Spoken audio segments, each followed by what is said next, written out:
already. A living and a living testimony. Mother don't go and ama na ekebe esi omume ni ọma na egedege ihu eye okwo yo ye brab gakwo no oye puto okwo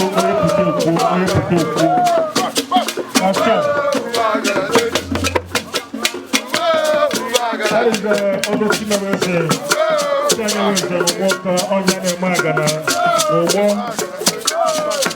that is selling smoothly within this vicinity. Enjoy and happiness. Yes, sir.